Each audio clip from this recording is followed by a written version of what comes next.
You're a very intimidating audience. It's terrifying. Wow, I feel like you should be up here. Well, I'll do my very best. Pray for me. It's a great honor to be here with all of you. Thank you for the invitation. I was 20 years old and a college student in Eastern Washington State when I first came across Carol Zaleski's article, The Dark Night of Mother Teresa, written in the wake of Mother's 2003 beatification. This was before the startling revelations of Come Be My Light, which wasn't released until 2007. Many of us, me, we didn't know very much about Mother's anguished interior life. I, at the time, was experiencing my own miniature crisis. Miniature compared to Mother's, though it didn't feel miniature to me. One of my classmates had died, and I found myself confronted, more than ever before in my young life, with the reality of human suffering and the felt absence of God. I couldn't fathom the finality of Brandon's death, or the utter anguish of his parents, or the fact that I too would die one day, and all of the people that I loved. Everything felt fragile, but my sense of myself and my sense of God, the good especially.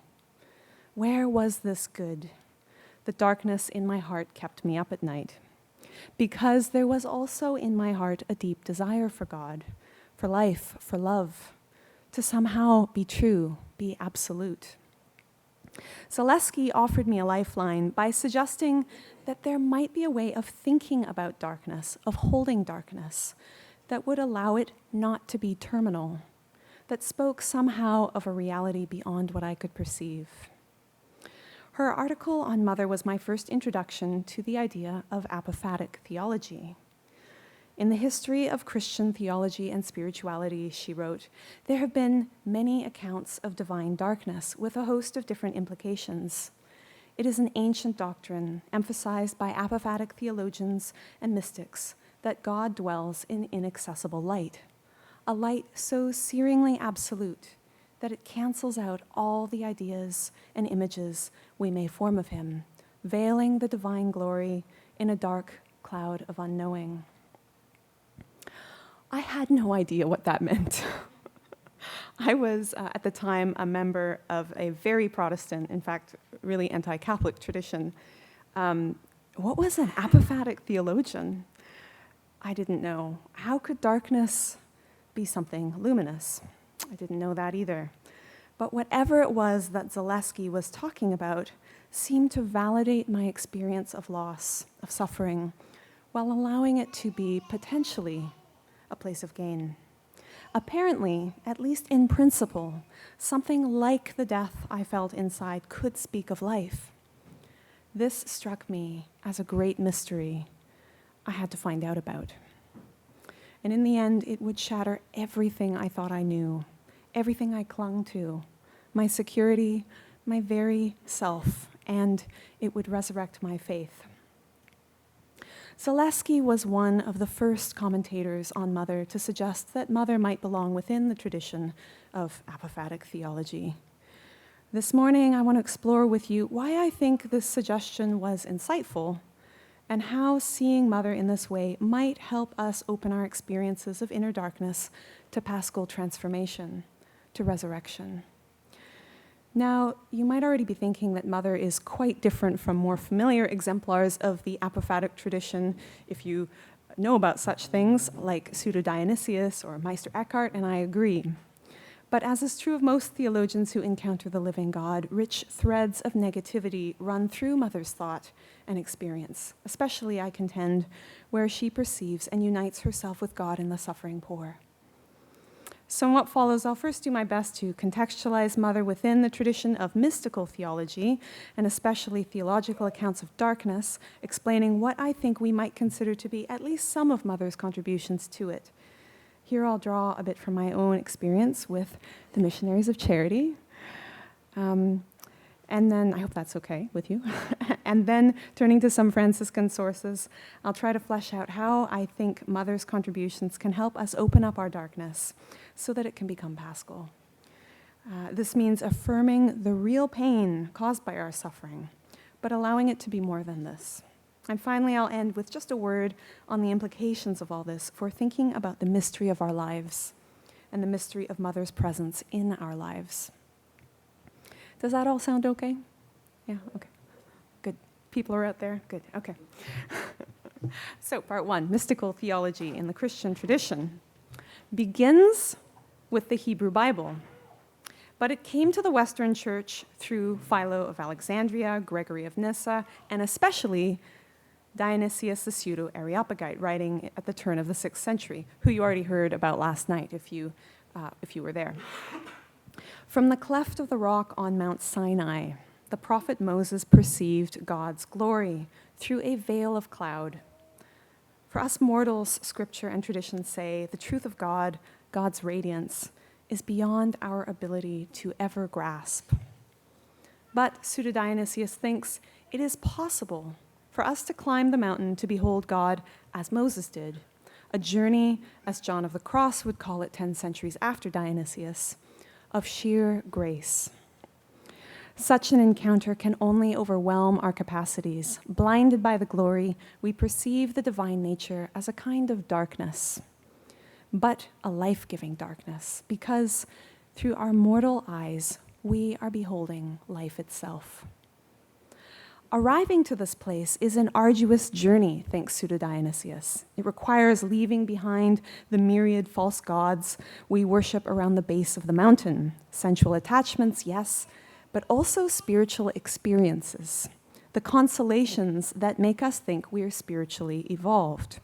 Nothing wrong with consolations. The attachment is the problem. These are the things that can make us feel rich.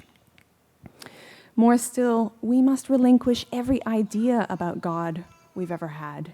When we say that God is true, we heard about this last night, that God is good, that God is truth, theologians in the apophatic tradition say that there's a way in which this is accurate, but God is infinitely more true, more good than what we mean when we say those things. So just as soon as we speak affirmatively of God, we must negate what we say. A dialectic of our desire to know that makes a statement, and the poverty of our ability to do so, that then retracts it. This dialectic increases our thirst, that important theme for Mother, and it opens our souls to grace. Pseudo-Dionysius didn't reach the West until Eriugena translated his Greek texts to Latin in the 9th century. And for some time, the idea of divine darkness, as Zaleski alludes and Dennis Turner expounds, remained somewhat speculative. The contemplation of God, the summit of mystical theology, involved this voiding of the intellect through a surrender of the will to an ungraspable good. Zaleski points out that in the first centuries of Pseudo-Dionysius's reception, and here I quote her, divine darkness was an essentially cheerful idea. During the sunlit years of the 12th century, William of St. Thierry positively delighted in our mind's incapacity to see that God is present, for he counted on love to make good the deficiencies of our feeble intellect. Eriugena himself described the soul's passing into divine darkness as a supernatural sunset. Doesn't that sound lovely? Such writers tended not to emphasize the pain that comes with the negation of our ideas, the purgation not just of sensual things, as I said, but of intellectual attachments on the journey to God. It is really only later, Dennis Turner points to John of the Cross, that accounts of darkness begin to say something about the knower, you or I, as well as the one we are seeking to know, God. Though I don't completely agree with Turner, as we'll see in a moment. John wrote at length about how it feels to be blinded by God, divested of attachments by God. Yet as Turner reminds us, and this I do agree with, and it's very important, for John, the dark night of the soul on the journey to union is not about an experience. Rather, it is about the crushing lack of any experience at all, how the searing presence of God seems to burn everything away. Here, for the first time in Christian history, Turner argues, the literature on divine darkness really pays heed to the existential darkness of the one who seeks God. And remember, for John, we're talking about the journey to God. In the moment of union itself, that's pretty wonderful and happy for him. But the purgation is the painful part. And the presence of God is already doing the purgation. There's a lot of time and a lot of theology between John of the Cross, writing in the 16th century, and Mother, writing in the 20th. Already in John's time, for about 200 years, there had been a gradual shift away from the Neoplatonic vision that inspired Pseudo-Dionysius towards a more devotional emphasis on the suffering Jesus in our midst. Mother falls within this tradition for sure. She was a bit like Julian of Norwich, who wrote during those intervening years in the 14th and 15th centuries. Beholding the suffering Christ and invited by God to instead gaze upward to the Father in glory, if she wanted to, Julian writes in her showings, "I did not wish to look up, for I would rather have suffered until judgment day than come to heaven otherwise than by him. Thus was I taught to choose Jesus as my heaven, though at the time I saw him only in pain." And there are some amazing passages in Julian, actually, about the thirst of Jesus that I never hear anybody talk about in the MC. Do you talk about Julian ever in the MCs? No. Oh, some beautiful passages on thirst in Julian of Norwich. Julian chose to behold glory by no other means than the suffering Christ.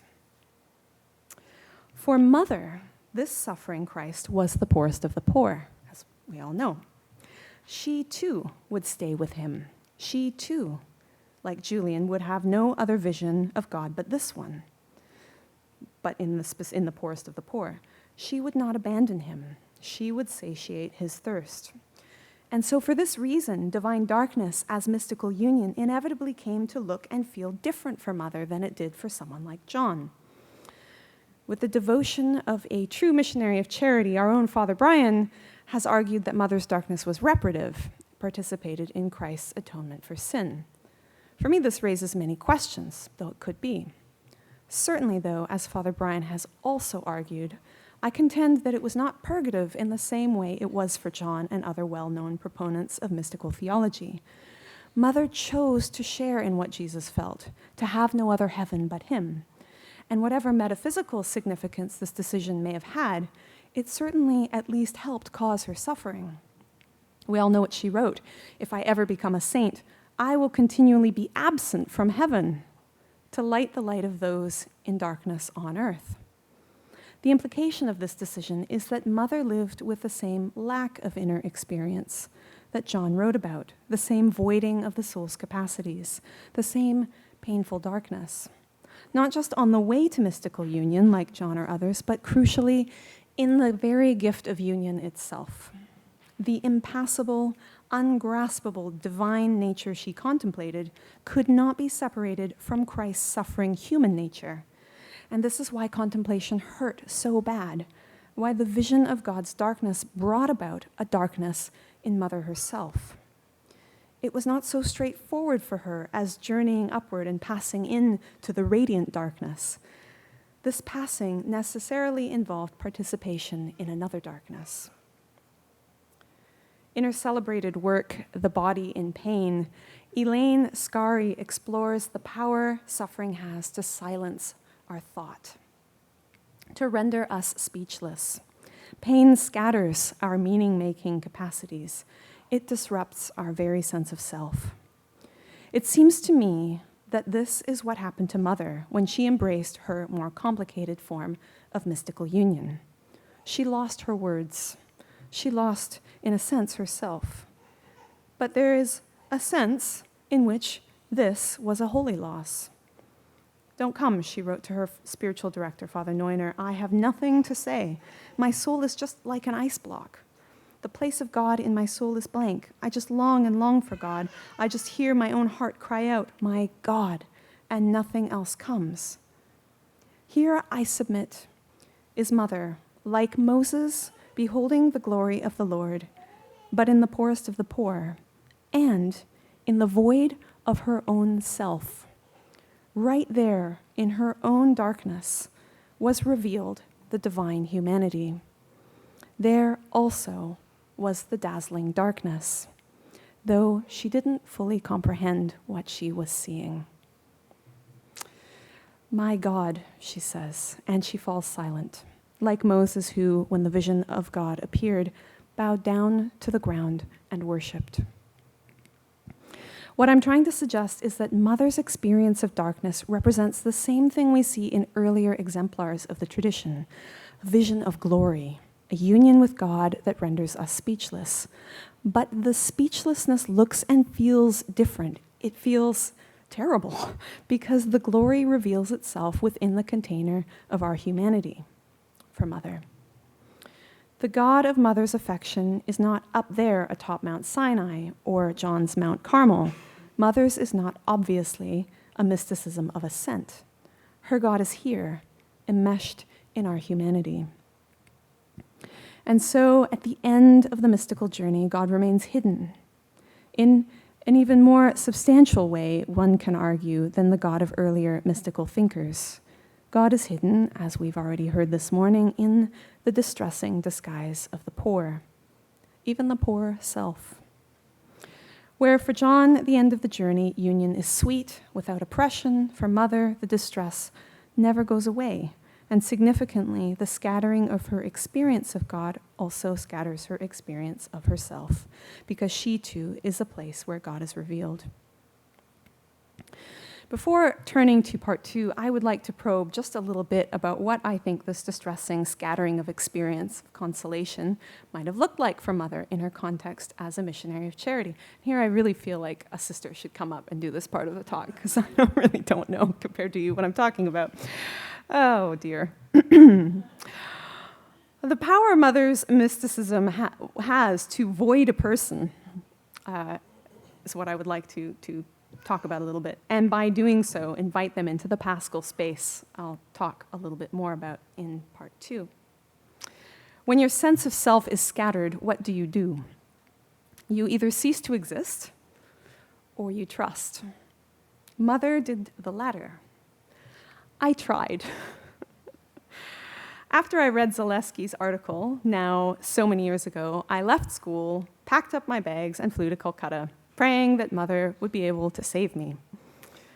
One of the lines that has seared itself into my memory from my time there is, "Keep poverty poor." I couldn't track down a written source for this admonition until Father Brian reminded me on Wednesday that it's actually from the MC prayer book. Is that correct, sisters? Is it from the prayer book? Yeah. Nobody's nodding at me. Okay. Oh no, I don't know now where it's from. Okay. I think it's from the MC prayer book.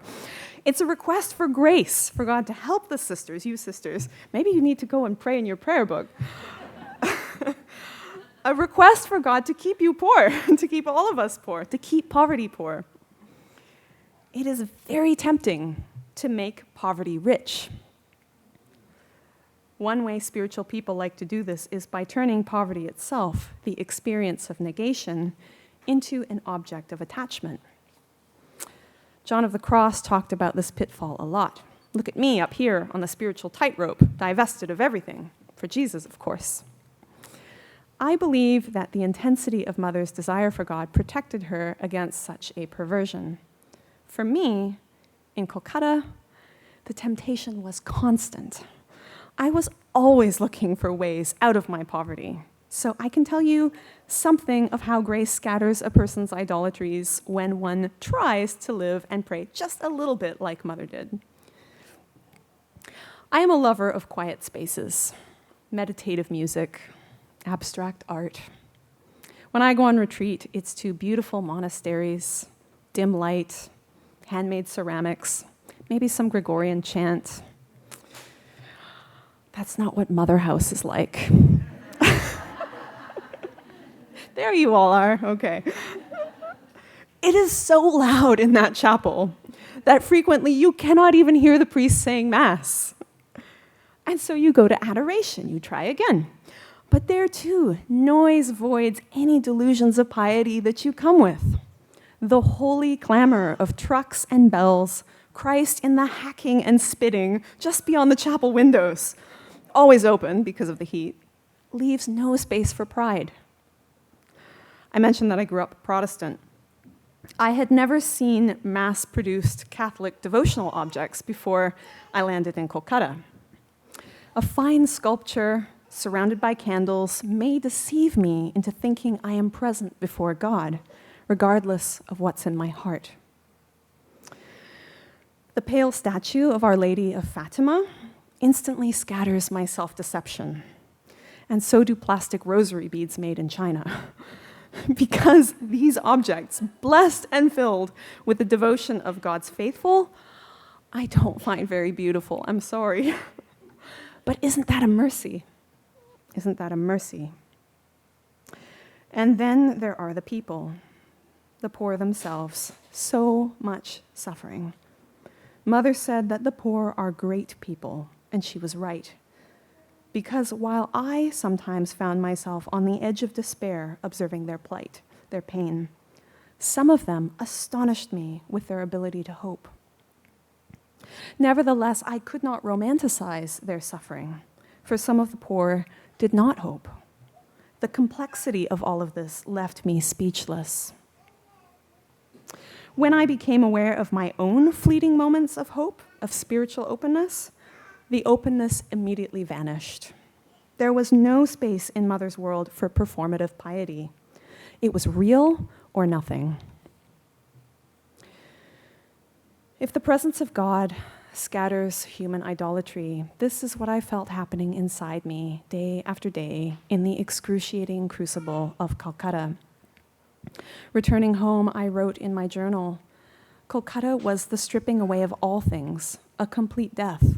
The abstract was taken from me, all these ideas.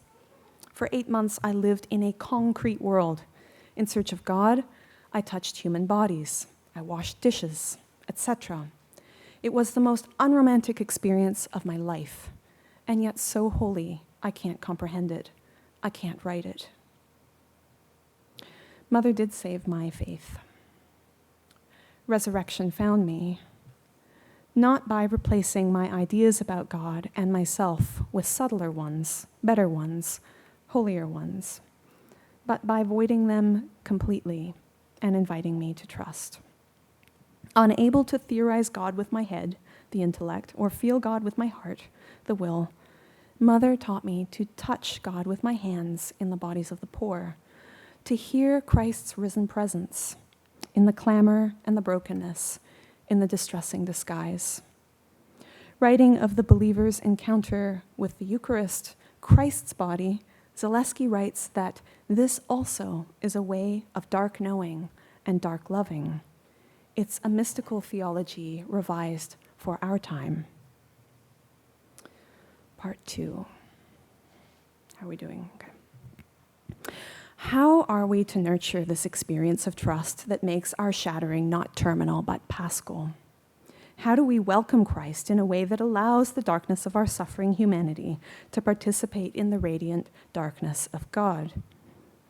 Mother's mystical theology offers us something new, but there are resources in the tradition that, through their similarity, can help us see this newness even more clearly, and so help us stay poor and open.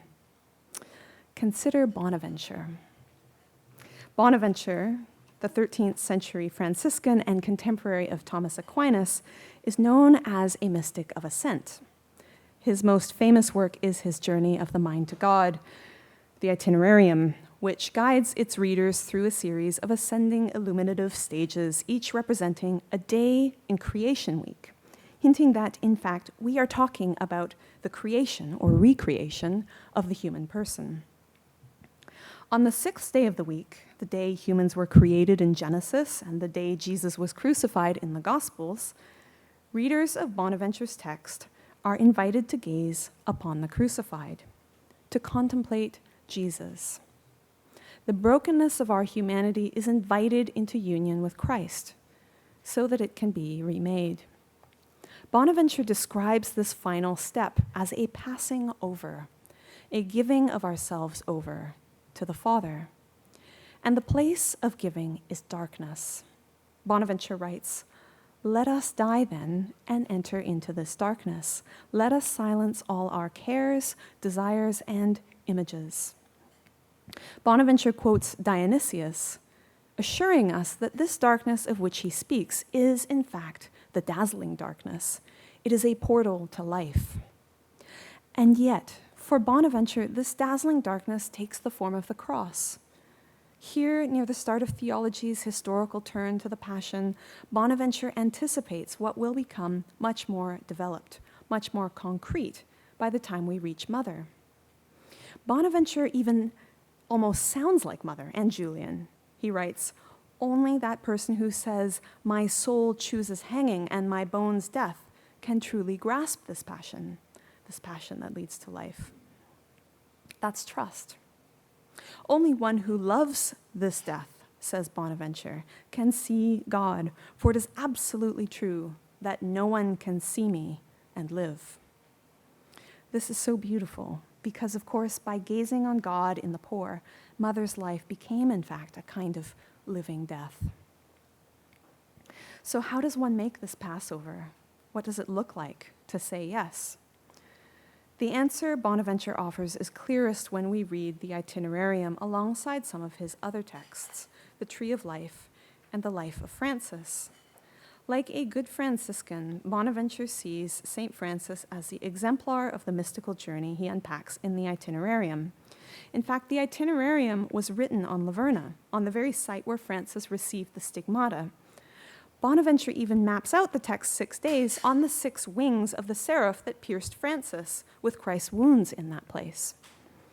It was only about a year later that Bonaventure wrote his Life of Francis, borrowing largely from Thomas of Celano, but reorganizing the material to show how Francis was following the stages of illumination laid out in the Itinerarium, how all of Francis's life with God was a journey to the summit of union, Dionysius's dazzling darkness.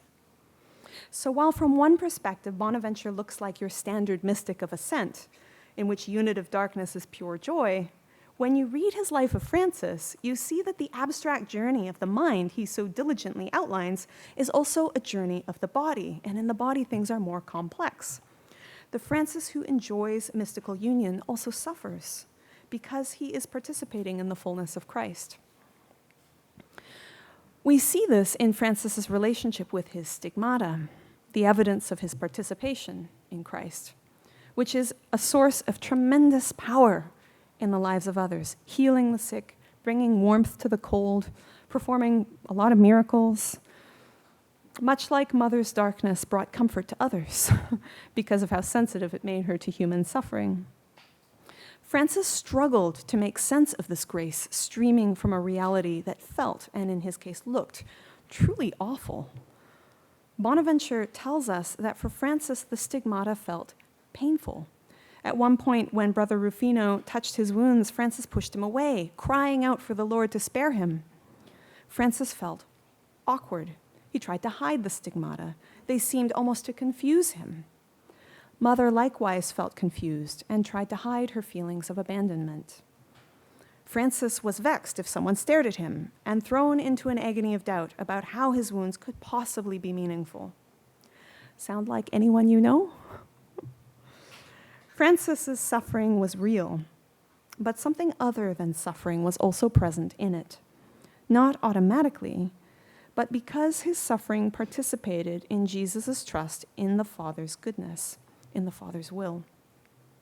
This we see when we read the Life of Francis against Bonaventure's devotional work, The Tree of Life, which follows the trajectory of Jesus' origin, death, and glorification.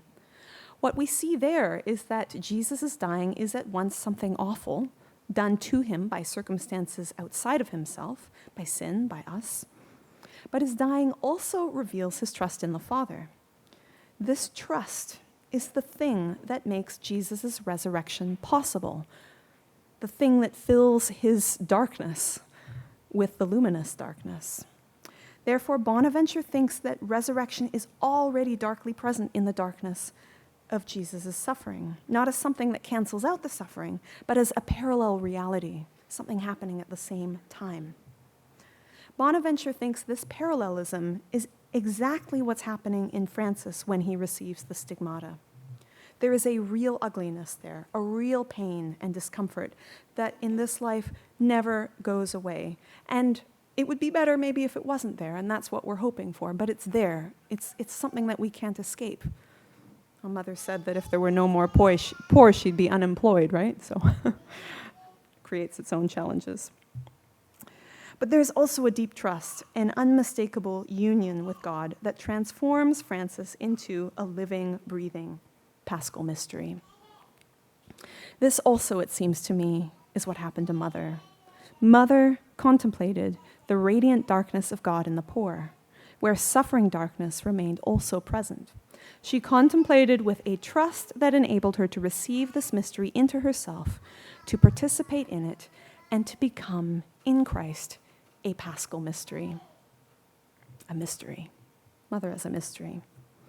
Part 3. How does one contemplate a living Paschal mystery? How should Mother's mystical transformation shape the way we see her and talk about her? Reflecting on this, I have found myself very taken with the Maharashtrian modernist painter Maqbul Fida Hussain, and you have some images that I've given you.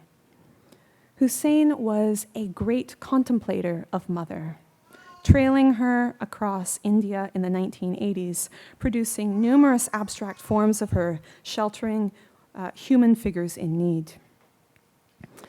And he wasn't a Christian, he was a Muslim. He was an eclectic figure, an extraordinary person with a very interesting story. Some versions of Mother in these images gather infants and children, while others cradle a faceless, dead or dying man. Hussain mentions the Pieta and says, "I will never get tired of painting her. She is a timeless figure, something about her that is compelling to him." Hussain's interest in Mother began with the loss of his own mother in early childhood, and the loss inspired him to always paint Mother without a face. The place of the face is darkness. It's an unknown. The one he loves, the one he seeks, will always be a mystery. The purpose for Hussain is to draw the viewer of his art into this mystery without imagining that it can be fathomed. There is a kind of negative theology going on here. Whenever I painted women who personified my mother, Hussain wrote, there were no faces, only the outline. They are signs, I quote him, of Shakti, the goddess who takes care of us. My painting has always been a kind of searching for that. We can understand this as saying that in Mother we discern the radiant presence of a tender God, worthy of our trust and able to transform our darkness, whatever we are feeling inside. We are all here because we love Mother. We want to say something about Mother. And maybe we also are trying to say something about ourselves, where speech about ourselves has been taken away. What can we say? We can say yes to the grace that offers to recreate us, the grace that can unite our suffering darkness with the joyful darkness of God's own life in Christ. About Mother, we can say that she is with us, helping us. But we dare not say too much, as we dare not say too much about God. Only that God is good, that God is here. We are invited with Mother to trust. And in this trust, we may pass over into resurrection, into the Father's love. Thank you.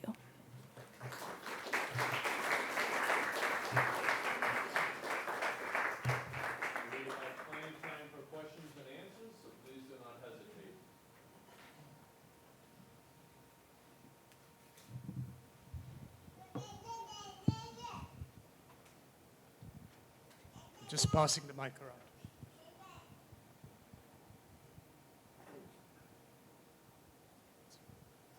It's also okay if you don't have questions.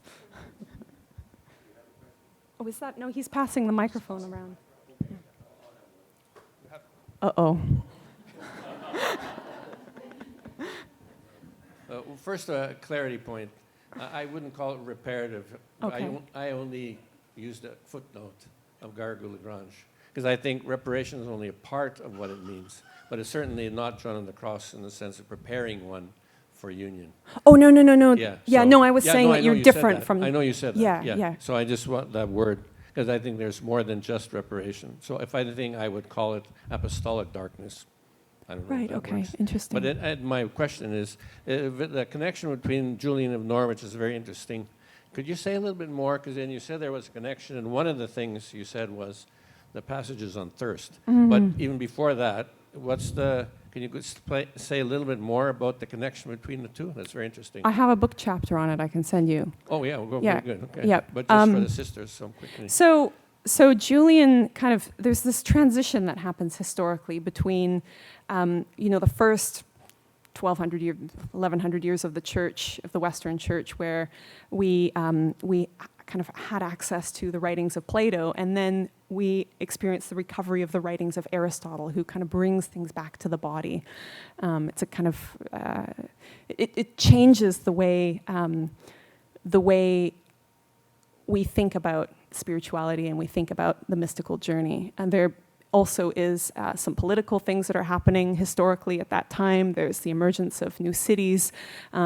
Theology becomes, there are more lay people involved, more third order, the rise of the Franciscans, the rise of the Dominicans. And so there's this, this change from seeing kind of God out there, the resurrected God, to seeing God as present in suffering, in the passion. And this is something that happens historically, that completely kind of, even though the old thing remains present, it brings something new into the church. And Mother picks up on that. And Julian sits there kind of at the nexus of this change, this shift, this historical shift. And it's an interesting shift, and that's where Mother sits. Yeah. In Julian? Oh, goodness gracious. I should bring it. I can bring it to you during the lunch break. How about that? I print off some passages. Yeah, the meaning of thirst for Julian, it's something that is inspiring her devotion. She sees it. She is. It's a part of her contemplative gaze. She's staring at it. She is especially enamored with the dryness of Jesus's body. She talks about Jesus's body being like a towel, like a hide stretched out to dry. It's very, very graphic, actually. And quite shocking, but she just lingers and lingers on it. It's one of the largest passages in her showings. Yeah, so it's really amazing. I'll make some copies for you during the lunch break. Yeah. I mean, you know more than I, but it seems to me that my superficial knowledge is that the people who use more abundantly or thirst are females. Yeah. So it'll be very interesting to connect with, again, Father James yesterday, desire, eros, and that's maybe more, Yeah. females are stronger in this, I don't know. There's a whole literature on this. One of the things that I wanted to ask you yesterday was I couldn't fully understand what was wrong with eros, because for a lot of women mystics, this is very normal. Song of Songs, even John of the Cross, he's a guy. So, what's that? Yeah. So yeah, I was interested in that. But this kind of turn to affective piety. There's a lot of interesting literature on why this came to be.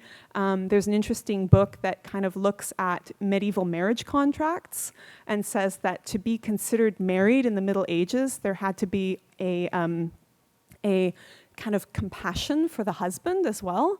And so it became a way, kind of proliferating this language of devotion, became a way for women to say that they were definitively married to Christ in a contractual way. So that's, I can't remember the name of that book, but it's part of that milieu of women trying to say, we are here, we are married to Christ, we are devoted to Christ. It was a very distinctive women's piety. And so that kind of eros or non-eros of thirst in Julian, it's a part of that. Julian doesn't talk about that thirst specifically, I don't think, I have to check again, it's been a while since I looked at it, as being something that is asking for our satiation. It's more of something that she contemplates. But yeah, I must look at that again. There's another companion in this book chapter that I mentioned. There's another companion piece that was attributed for a long time to Towler, but now we know that it's probably not Towler, and we don't know who it is, but it's another really interesting piece on thirst that maybe I'll print off both for you, just because devotionally they're very moving. Oh, yeah.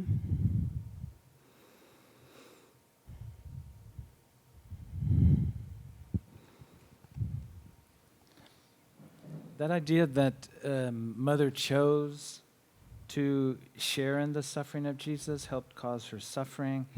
And then you mentioned Father Neuner right after that. I thought it was an interesting connection, because one question I had was, do you think she really revealed to him the full extent of what she was experiencing? Because there's no doubt that she went to him to consult him about the spiritual darkness that she was experiencing. But my question is, do you think she really revealed the full extent of her choosing to be in that place? Because his answer for me is I don't want to say it was trite, but he says something like it was simply the experience of the ages that all the mystics had passed through, similar to what Archbishop Perrier had said, something along those lines also. Be patient. This is part of the spiritual tradition. But what's different in the fact that that if we separate it a little bit from the night idea of almost undesired darkness and suffering, and the other side of that of choosing to remain there in the darkness, and then also the beautiful image, in the feminine imagery of my crucified spouse, and he calls her my little spouse, emphasizing both the littleness, the spiritual childhood, and sort of the femininity of that aspect of it. To me, that is not simply then the experience of darkness of the ages. I think Father Neuner, in a way, helps her, but also makes a detour around what she's hiding, which is she didn't want to really fully reveal the extent of what was really going on. Yeah, I mean, that's an interesting question. Maybe Father Brian or others know what really happened in those conversations. I think that you're right, that it's Father Neuner offers a bit of a gloss. And it's very easy to do that. I would love to see, as we think about the Mother Teresa Institute and what that will look like and research that needs to be done, there's a real interest in theology to try to recover the voices of women who are often interpreted by male spiritual directors, and there's reasons why it was good for Mother she benefited from that conversation, but it would be really interesting to hear directly from you sisters, what you experience, because you are the daughters, the inheritors of the spirituality. So what does that mean? What does Mother's experience mean? What does it mean to you? To hear that in the voices of the sisters, I think we can sit around and pontificate all day long, but someone who is living it can tell us, and we need to hear that voice from Mother's own lips.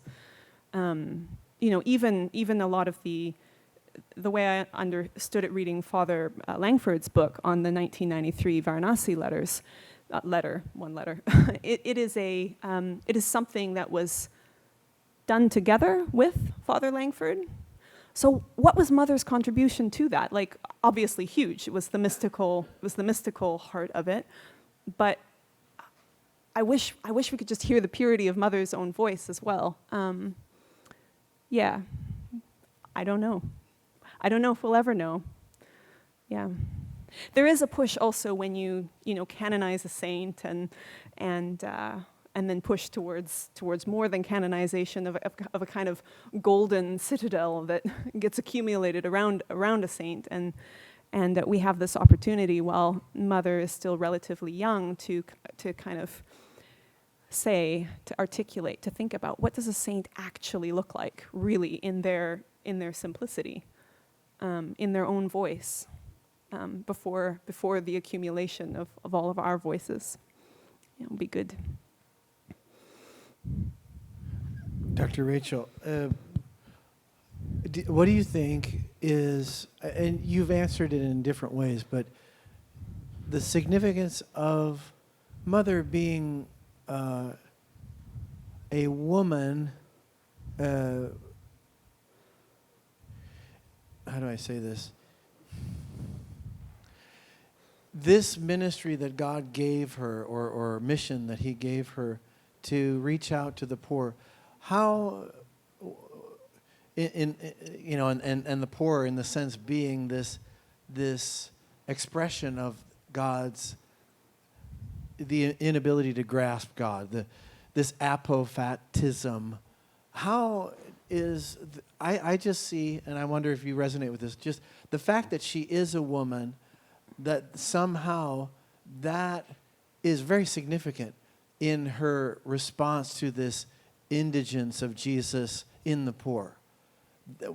How do you not lose that specifically feminine response, which I think is very significant in the way that she did her whole life of ministering her mission to the poor?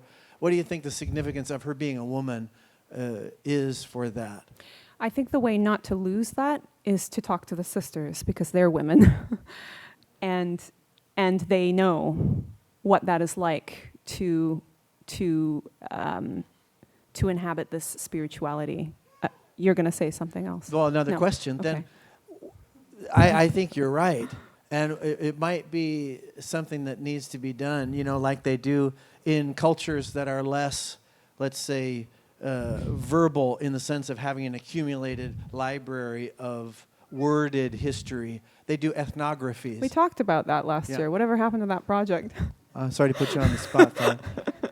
So to do like an ethnography, or to put the stethoscope on the heart of the sisters, to put your ear to the beating heart, so that what is unworded can be worded for the good of us all. And time is running out, and I know that you sisters like to focus on, just being with the poor, and academic stuff is maybe not that, but I'm poor, and I need to hear what Mother is saying. We all need that message very badly, so talk to your superiors.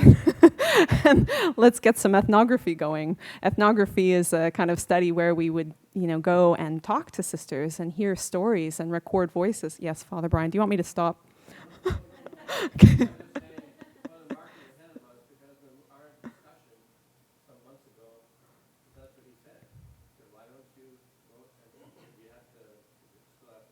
We still have to formulate the questions, but one of them was that, because you told me that we were sitting together.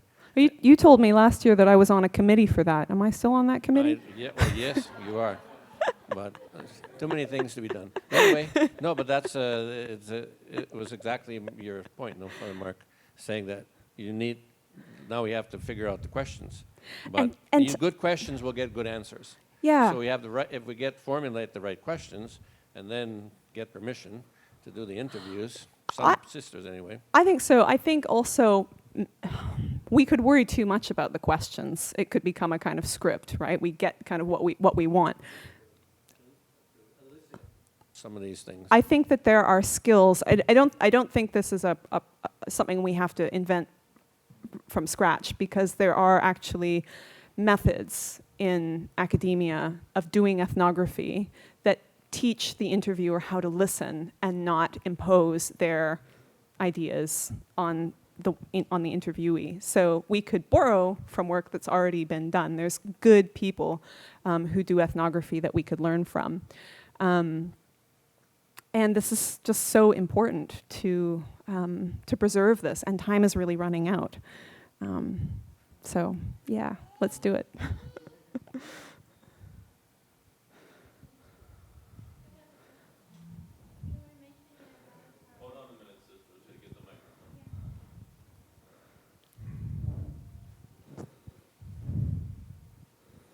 First of all, thank you for being here and talking beautifully. And we were talking about an adventure that he said something about lettuce died, and after, if I understood correctly, you said about mother living dead. She was experiencing a living dead, engaging the poor. Can you say a little bit more about that? It's striking. So. Yeah. Thank you. So Bonaventure's talking about this kind of negative moment, this dark moment where you pass over at the height of mystical union. You pass over, you've kind of done this journey of ascent. He's kind of in the old style of mystical ascent, climbing up the mountain, climbing up the wings of the seraph, the 6 days of creation week. And at the end of that, you gaze on Christ suffering and you pass over, you give yourself over to that and enter the mystery of his resurrection, actually. But there's a kind of stacking of days in this moment. I didn't talk about this. So you have the 6th day in that schema, and you pass over into Sabbath rest, which is simultaneously Sunday, the day of recreation. So you've got kind of a Friday, Saturday, Sunday sandwich there at the end, where all of the whole Paschal reality is right there.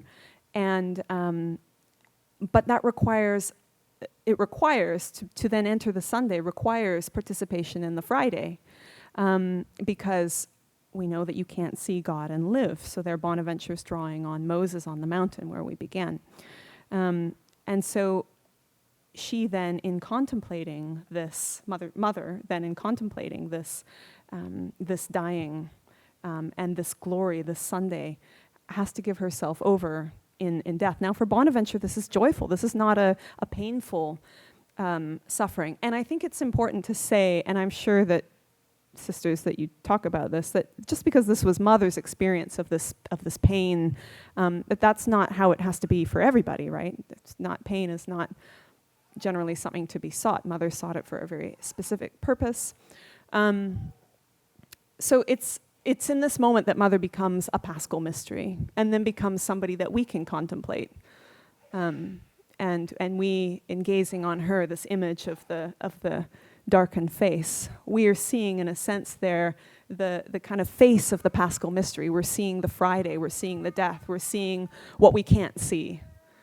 And we are invited. It's a wonderful image to meditate on, put it in your prayer books or whatever, to meditate on passing through this Friday into the luminous darkness beyond the light that is so bright, it appears to us as darkness.